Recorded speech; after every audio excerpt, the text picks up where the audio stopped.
There are two basic ways that Christians engage the world.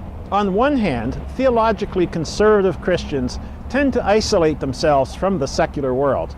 On the other, theologically liberal Christians tend to downplay creedal confessions in favor of appealing to the public's needs. Either way, we all, including those who disagree with our faith, end up resorting to politics and the law to promote our vision for society. But relying on politics and the law actually decreases our engagement with society, and that hurts the church on several levels. It would be better if we just sat down with non-Christians and talked with each other.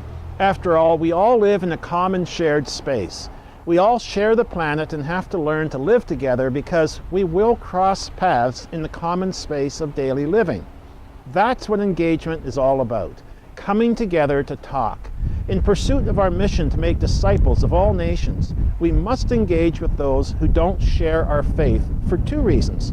First, we have something vital to say to society. We speak as the conscience of society for those who aren't being heard. Historically, the church has been the driving voice behind efforts to improve society. And second, a strong argument for engaging society is that religious conversion happens when social relationships with religious people outweigh all other social relationships. In other words, people need to engage with Christians to become Christian. Our model for engagement is Jesus, who did not isolate himself from the people around him. He didn't consider them too sinful to engage with. He was fully integrated into society. He was righteous, but also ordinary. He lived in close contact with the world around him, but was not corrupted by it. We must remain faithful Christians while at the same time deeply immersing ourselves in society in order to speak to it.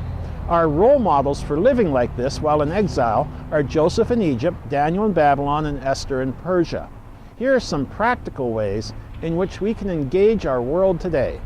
We can engage in actively sharing life, participating in the fears, frustrations, and afflictions of our host community. We can communicate in the language of today's world, making a point of understanding the metaphors, cultural references, and current channels of communication. Jesus did this when he used common speech and stories. He seldom used theological or religious jargon. We can be prepared to go where the people are, not expecting them to come to us. Just as Jesus came to humanity from heaven, we should enter the realities of human society. We can be confident that the gospel can be communicated by ordinary means, through acts of servanthood, loving relationships, and good deeds. This has been captured well in the famous saying, "Preach the gospel at all times, and when necessary, use words." Engaging the public will take many of us outside our comfort zones, but we need to do it. There's always a risk when engaging with people who aren't like us, but let's overcome that risk by focusing on our call to represent Jesus Christ well. When the early church was facing the risk of extinction from persecution, they did not pray for protection. They prayed for boldness to speak God's word as they engaged the world. May we do the same.